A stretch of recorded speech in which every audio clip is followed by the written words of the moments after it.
তাহাজ্জুদের সময়ের অনেক আগে উঠতেন, কারণ আমাদের তাহাজ্জুদের মতো 15-20 মিনিটের তাহাজ্জুদ ছিল না, তো না কমসে কম 2 ঘন্টা, কম মাঝে মাঝে 3 ঘন্টা। তাহলে মিডনাইট, মধ্যরাতে বিশ্বনবী সাল্লাল্লাহু আলাইহি ওয়াসাল্লাম উঠতেন, উঠেই আল্লাহ শুকরিয়া জ্ঞাপন করতেন যে Allah, thanks for a new time, new day, আলহামদুলিল্লাহিল্লাযী আহইয়ানা বা'দা মা আমাতানা ওয়া ইলাইহিন নুশুর। আল্লাহ, শুকরগুজার করছি তোমার দরবারে যে দীর্ঘ সময় মৃত্যুর পর তুমি আমাকে আবার জীবন দিয়েছো। কারণ আমরা যখন ঘুমিয়ে থাকি এটা মরার মতো না, প্রায় দীর্ঘ সময় মরার মতো করেছিলাম, আবার তুমি জীবন দিয়েছো, শুকরগুজার হচ্ছে আল্লাহ তোমার দরবারে। এটা পড়তেন। সূরা আলে ইমরানের শেষ 10 আয়াত তেলাওয়াত করতেন এই মাঝরাতে। অ্যাপ্রক্সিমেটলি আমি একটা সময় বলতে পারি যে লেটস সে 2:30টার দিকে উঠতেন। 2:30টা আমাদের এখনকার টাইমে 2:30টার দিকে উঠতেন, এই দোয়া পড়তেন, আলে ইমরানের শেষ 10 আয়াত তেলাওয়াত করতেন, এরপর মেসওয়াক করতেন। কি করতেন? আপনারা মেসওয়াক করেন তো? হ্যাঁ, রাসূল সাল্লাল্লাহু আলাইহি ওয়াসাল্লাম ইন্তেকালের আগেও যে কাজটা করেছেন সেটার নাম কি? সবাই বলেন মেসওয়াক। মেসওয়াক করতেন তিনি, রাসূলুল্লাহ সাল্লাল্লাহু আলাইহি ওয়াসাল্লাম। সব নবীরা মেসওয়াক করতেন, আপনারাও মেসওয়াক করবেন। এরপর তিনি তাহাজ্জুদ শুরু করতেন, 8 রাকাত লম্বা তাহাজ্জুদ করতেন, কখনো ঘরে, কখনো মসজিদে নববীতে। রাওদাতুম মিন রিয়াদিল জান্নাহ একটা স্পেশাল জায়গা আছে লেখা, মাকান তাহাজ্জুদি রাসূলুল্লাহ, রাসূল সাল্লাল্লাহু আলাইহি ওয়াসাল্লামের তাহাজ্জুদের জায়গা। 2017 সালে আমি যখন প্রথম উমরায় যাই, আমি ওই জায়গাটাতে নামাজের সুযোগ পেয়েছিলাম। সিরিয়াল ধরে যেতে হয়, লাইন ধরতে ধরতে দেখি এমন একটা জায়গা, ওখানে লেখা রাসূল সাল্লাল্লাহু আলাইহি ওয়াসাল্লামের তাহাজ্জুদের জায়গা। মসজিদে যখন পড়তেন ওইখানে পড়তেন। আপনারাও মদিনাতে গেলে আপনারাও ওখানে সালাত করতে পারবেন ইনশাআল্লাহ। তাহলে লম্বা তিনি তাহাজ্জুদ করলেন। তাহাজ্জুদটা কেমন ছিল? লম্বা সময়ের জন্য ছিল, লম্বা, লং কিয়াম, লং রুকু, লং সাজদা। কত লম্বা?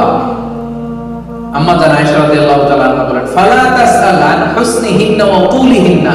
বিশ্বনবীর তাহাজ্জুদের নামাজ যে কত লম্বা ছিল, কত সুন্দর ছিল, এটা আমাকে জিজ্ঞেস করুন, আমি বলতে পারবো না। আমি বলতে পারবো না মানে এত সুন্দর ছিল, এটা ভাষার বর্ণনায় আমি আয়েশা ফুটিয়ে তুলতে পারবো। সুবহানাল্লাহ, লম্বা কিয়াম। যতক্ষণ কিয়াম করতেন ততক্ষণ রুকুতে থাকতেন, যতক্ষণ রুকুতে থাকতেন ততক্ষণ রুকু থেকে উঠে দাঁড়িয়ে থাকতেন, যতক্ষণ রুকু থেকে উঠে দাঁড়িয়ে থাকতেন ঠিক ততক্ষণ সিজদায় করে থাকতেন, যতক্ষণ লম্বা সিজদা দিতেন 2 সিজদার মাঝখানে ঠিক ততক্ষণ বসে থাকতেন। সুবহানাল্লাহ। হাত্তা তাতাফাত্তারা কদামা, বিশ্বনবীর পা ফুলে এরকম মোটা হয়ে যেত, টিউমার হলে যেরকম ফুলে যায় মোটা হয়ে যেত। লম্বা তাহাজ্জুদ। রাতের 1/6 যখন বাকি, 6 ভাগের 1 ভাগ, তখন তিনি স্ত্রীদের ডাকতেন। আপনারা জানেন ওনার 9 জন স্ত্রী ছিল। কয়জন? 9 জন স্ত্রী ছিল। মোট 11 জন স্ত্রী ছিল, আর 2 জন দাসী ছিল, মোট 13 জন। এই 11 জন স্ত্রীর কাছে এক এক রাতে এক একজনের কাছে থাকতেন, লটারি করতেন, যার নাম উঠতো তার ঘরে আজকে, তারপরের দিন আরেকজন, তারপরে আরেকজন, এভাবে ভাগ ভাগ করে করে রাসূল সাল্লাল্লাহু আলাইহি ওয়াসাল্লাম স্ত্রীদের সাথে থাকতেন। ওই রাতে যেই স্ত্রীর ঘরে থাকতেন, রাতের 6 ভাগের 1 ভাগ যখন বাকি, তাকে তাহাজ্জুদের নামাজ বা বিতরের নামাজ পড়ার জন্য ডাকতেন। একসাথে 2 জন বিতরের নামাজটা জামাতে পড়তেন। সুবহানাল্লাহ পড়েন। মাঝে মাঝে মাঝে মাঝে ঠিক এই টাইমটাতে রাসূল সাল্লাল্লাহু আলাইহি ওয়াসাল্লাম বাকিউল গারফাত, মসজিদে নববীর পশ্চিম দিকে বিশাল একটা কবরস্থান আছে, আমরা বাঙালিরা এটারে জান্নাতুল বাকি বলি। কি বলি? আসলে আরবিতে মাকবারাতুল বাকিয়া, বাকি কবরস্থান। রাসূল সাল্লাল্লাহু আলাইহি ওয়াসাল্লামের স্ত্রীরা, সাথীরা, সাহাবীরা এখানে শুয়ে আছে। কি মানুষ ছিলেন! মধ্যরা জীবিত যারা আছে তাদের জন্য তো একটু আগে কেঁদে কেঁদে দোয়া করছেনই, যারা চলে গেছে এদেরকেও ভুলেন নাই। মাঝ রাতে ওই কবরের সামনে যেও কাঁদতেন। সুবহানাল্লাহ বলবেন না? শেষ রাতে তিনি যে মাকবারাতুল বাকিতে তাদের জন্য দোয়া করতেন। এরপর ঘরে ফিরে এসে একটা শর্ট ন্যাপ নিতেন। শর্ট ন্যাপ মানে সামান্য একটা ছোট্ট ঘুম। ঘুম আসছে আসে নাই, শুয়ে আছি, পাশে কে যেন কথা বলে, একটু আওয়াজ বোঝা যায়, এরকম একটা ঘুম আছে না? কথা বলে না, চোখটা ঘুমের জন্য একটু বুঝে আসছে, লেগে আসছে, কিন্তু কে যেন কথা বলে ওটাও শোনা যায় কানে, এরকম একটা ঘুম আছে না? এটা বলে ন্যাপ। একটা ন্যাপ নিতেন, very short nap. Up until ফজর, সালাতুল ফজরের আগ পর্যন্ত।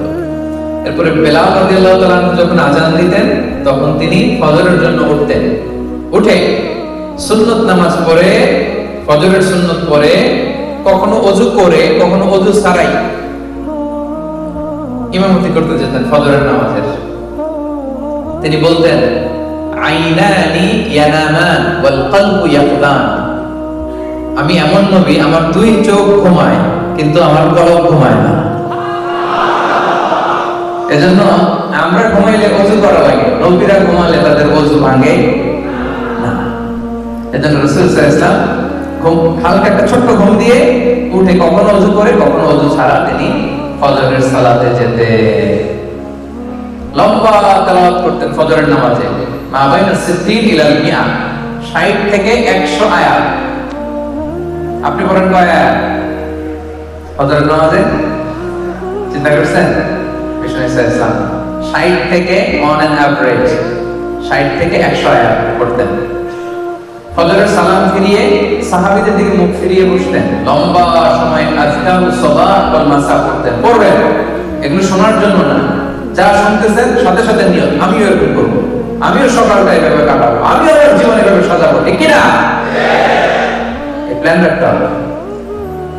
সাহাবীদের দিকে মুখ ফিরিয়ে বসতেন, লম্বা সময় তাসবিহ শেষে জিজ্ঞেস করতেন, হাল রাআ আহাদুম মিনকুম আল বারিহাতা রুইয়া, গত রাতে কেউ কি কোনো স্বপ্ন দেখছিলা? অনেক সাহাবী স্বপ্ন দেখতো না? অনেক বলতো যে ইয়া রাসূলুল্লাহ আমি দেখছি। কি দেখছো এটা? রাসূলুল্লাহ এটার ব্যাখ্যা করে দিতেন, বলতেন এই শব্দের ব্যাখ্যা এটা। স্বপ্ন নিয়ে আমার ভেরিফাইড ইউটিউব চ্যানেলে একটা আলোচনা আছে, দেখবেন, স্বপ্ন, দ্য সিগনিফিকেন্স অফ ড্রিম, স্বপ্নের বিস্তর আলোচনা ব্যাখ্যা আমি সেখানে করেছি। রাসূল সাল্লাল্লাহু আলাইহি ওয়াসাল্লাম ফজরের সালাতের পরে স্বপ্নের ব্যাখ্যা করতেন, সাহাবারা কেউ স্বপ্ন দেখলে এটার ব্যাখ্যা করতেন। এরপরে সালাতুদ দুহা পড়তেন, সূর্য ওঠার পর 4 রাকাত সালাতুদ দুহা পড়তেন। এরপরে রিটার্ন ব্যাক টু হোম, আবার ঘরে চলে যেতেন। খেয়াল রাখবেন রাসূল সাল্লাল্লাহু আলাইহি ওয়াসাল্লাম ঘরে ঢুকলেই দুই কাজ, ঘরে ঢুকলেই কথা বলেন, সবাই বলেন, ঘরে ঢুকলেই দুই কাজ। 1 নাম্বার সালাম, 1 নাম্বার আম্মা জান আয়েশা বলেন, এত বছর বিষ্ণু ইসলামের সাথে সংসার করলাম, একদিনও আমি আগে সালাম দিতে পারিনি। মাঝে মাঝে পর্দার আড়ালে লুকিয়ে থাকতাম, কিন্তু দূর থেকে আমাকে সালাম দিয়ে দিত মুহাম্মদ সাল্লাল্লাহু আলাইহি ওয়াসাল্লাম। ঘরে ঢুকেই তিনি সালাম দিতেন। 2 নম্বরে কি করতেন? 2 নম্বরে মেসওয়াক করতেন। মেসওয়াক কি সেন্স দেখেন, স্ত্রীদের কাছে যাবেন, কথা বলবেন, মুখ থেকে দুর্গন্ধ আসতে পারে, এরকম হয় না? যেন সোশ্যাল ইন্টারঅ্যাকশন যখন করবেন মুখ থেকে যেন দুর্গন্ধ না আসে, ব্রাশ করে যাওয়া, মেসওয়াক করে যাওয়া, অথবা মিন্ট গাম চাবানো, চুইং গাম, যেটা থেকে সুঘ্রাণ আসে। রাসূল ইসলাম ঘরে ঢোকার আগেই প্রথমে সালাম, তারপরে তিনি মেসওয়াক করতেন। আচ্ছা, এবার স্ত্রীদের সাথে কথাবার্তা শুরু করলেন ফজরের পর পরে এসে। এবার ব্রেকফাস্টের সময় হয়েছে না? ব্রেকফাস্ট হয়েছে কিনা? সালাতুদ দুহা করে আসলেন, ঘরে ঢুকলেন। এবার এখন কোন টাইম হয়েছে? Now we will know how was the breakfast of the last messenger. সব শেষের নবী মুহাম্মদ রাসূলুল্লাহ সাল্লাল্লাহু আলাইহি ওয়াসাল্লামের ব্রেকফাস্ট কেমন ছিল দেখেন, কেমন ছিল। ঘরে যে সালাম দিয়ে জিজ্ঞেস করতেন, কিছু আছে খাবার? স্ত্রীরা যদি বলতো আছে, খেতেন। যদি না থাকতো বিষ্ণু সাল্লাল্লাহু আলাইহি ওয়াসাল্লাম বলতেছেন ফাইন নিয়ে আসো, ঠিক আছে আমি রোজা রাখবো। থাকলে খেতেন, না থাকলে রোজা রাখতেন। সুবহানাল্লাহ। আর ফজরের পরে বিষ্ণু সাল্লাল্লাহু আলাইহি ওয়াসাল্লাম কখনো ঘুমাতেন না। ফজরের পরে এটা কাজের সময়, এবং তিনি দোয়া করেছেন, আল্লাহুম্মা বারিক লি উম্মতি ফি বুকুরিহা, হে আল্লাহ আমার উম্মতের সকালে বুকুরের সময়টা, ফজরের পরে 2-3 ঘন্টার সময়, এই সময়টাতে আল্লাহ তুমি বরকত দিয়ে দিও। এই সময় কাজ করলে বরকত। এই সময় আপনি অফিসের কাজ করবেন, পড়াশোনা থাকলে পড়াশোনা করবেন, ঘুম যদি রাতে না হয় একটু দেরি করে ঘুমাবেন, কিন্তু ফজরের পর পর ঘুমানোটা ঠিক না। কালে ভদ্রে সফরে কোনো ঝামেলা 1-2 দিন হতে পারে, কিন্তু এটা রেগুলার অভ্যাস হওয়া ঠিক না, যে প্রতিদিন আমার ঘুমই হয় ফজরের পর, রাতে ঘুম নাই। এরকম কিছু আছে না? নাই? আমাদের এখানে নাই মাশাআল্লাহ। আজকে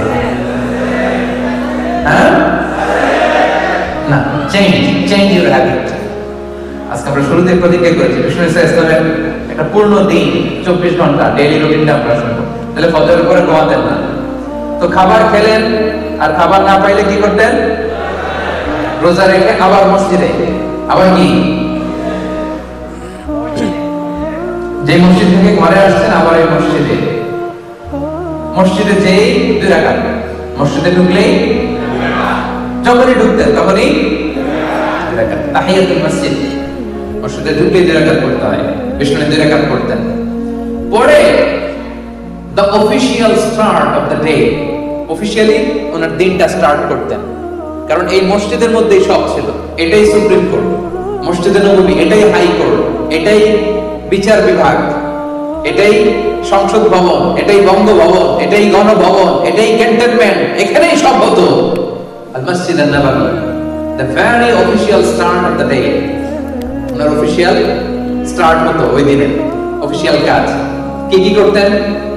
রাষ্ট্রের নানা কাজের যে দায়িত্বগুলো ছিল এগুলো পালন করতেন। He used to take care the social and the political affairs. মসজিদে নববীর পাশে সুফা বারান্দা ছিল, কিছু সাহাবী দ্বীন ইসলাম চর্চার জন্য ওখানেই পড়ে থাকতো। আহলে সুফা সাহাবাদেরকে রাসূলুল্লাহ সাল্লাল্লাহু আলাইহি সাল্লাম হাদিস শিখাতেন, কোরআন শিখাতেন। আচ্ছা গেল, তাহলে সকালে অফিশিয়াল যে কাজগুলো এগুলো রাসূল সাল্লাল্লাহু আলাইহি সাল্লাম করতেন। এবার যদি আরেকটু উপরের দিকে যাই, লেটস সে 10টা থেকে 11টা, 11:30, এই টাইমটাতে রাসূল সাল্লাল্লাহু আলাইহি সাল্লাম কি করতেন? অনেকগুলো কাজ করতেন। আমরা আগাচ্ছি কিন্তু সামনের দিকে। এই টাইমে উনি ফ্যামিলি, ওনার যে আত্মীয় স্বজন আছে এদের বাড়িতে ভিজিট করতেন মাঝে মাঝে। আপনার আত্মীয় স্বজনের খোঁজ খবর নেন তো? আপনার হায়াতে বরকত চাইলে, রিজিকে বরকত চাইলে এটা করতে হবে। যদি চান হায়াতে বরকত, রিজিকে বরকত, আত্মীয় স্বজনের খোঁজ খবর নেন, ফোন করে খবর নেন, কিছু উপহার পাঠান। আপনার রিজিকে, আপনার হায়াতে বরকত দিয়ে দিবে কে? কোথায় যাইতেন? বিশেষ করে নিজের মেয়ে কয়েক ঘর পরেই ফাতেমা রাদিয়াল্লাহু তাআলা আনহার বাড়ি যেতেন, যে 2 নাতি হাসান হোসেন রাদিয়াল্লাহু তাআলা আনহুদের সাথে সময় কাটাবেন। হাসানকে রাসূল সাল্লাল্লাহু আলাইহি ওয়াসাল্লাম আদর করে আরবিতে ডাকতেন লুকা। সেই বুখারীর বর্ণনা, যে বলতেন আইনা লুকা, লুকা কোথায়? লুকা শব্দের অর্থ পিচ্ছি, বাংলা কি বলে? অমিয়া, নানা নাতির সম্পর্ক আলাদা সম্পর্ক আছে না নাই? বিষ্ণু ওনাদেরকে নিয়ে মসজিদে যাওয়ার সময় নামাজ পড়তেন। একবার আসরের নামাজের সময় লম্বা সিজদা দিলেন, এত লম্বা সিজদা আসরে জীবনে কোনোদিন দেয় নাই। নামাজ শেষে সাহাবারা বললেন, ইয়া রাসূলুল্লাহ, অসুস্থ হয়ে গেলেন নাকি?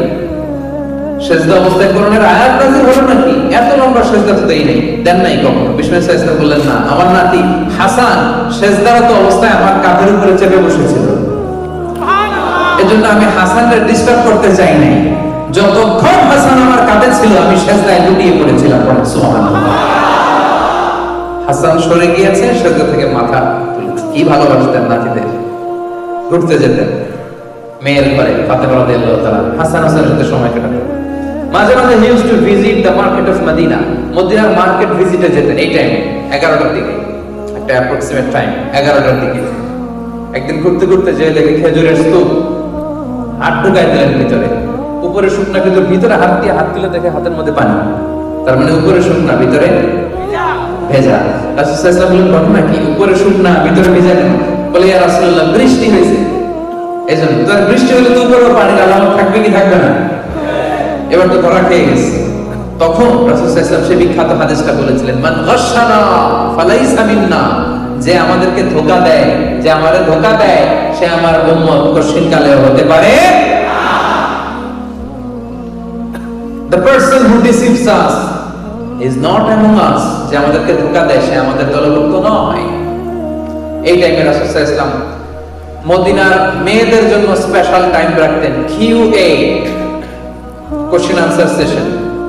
দুপুরবেলা টাইম দিতেন ছেলেদের জোহর নামাজের পর, কিন্তু এই টাইমটাতে নারীদের জন্য একটা স্পেশাল টাইম রাখতেন। কারণ পুরুষদের মাঝখানে নারী ঘটিত বিভিন্ন মাসআলা একটু জিজ্ঞেস করার সময় একটু লজ্জা আছে না নাই? একটু বিব্রত হতে পারে, একটু লজ্জা পেতে পারে, এই জন্য স্পেশাল টাইম দিতেন। ওনার স্ত্রীদের ঘরে অন্যান্য নারীরা আসতো, মাসআলা জিজ্ঞেস করতো।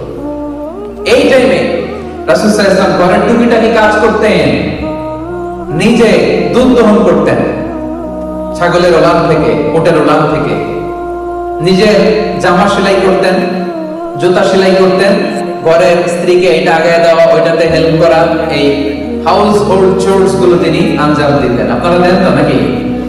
হ্যাঁ, অনেকে বলবো তো বিয়েই তো করে নাই, কিভাবে দিব? হ্যাঁ, কি অবস্থা? অবিবাহিত? হ্যাঁ, আল্লাহ আল্লাহ তোমাদের অন্তরে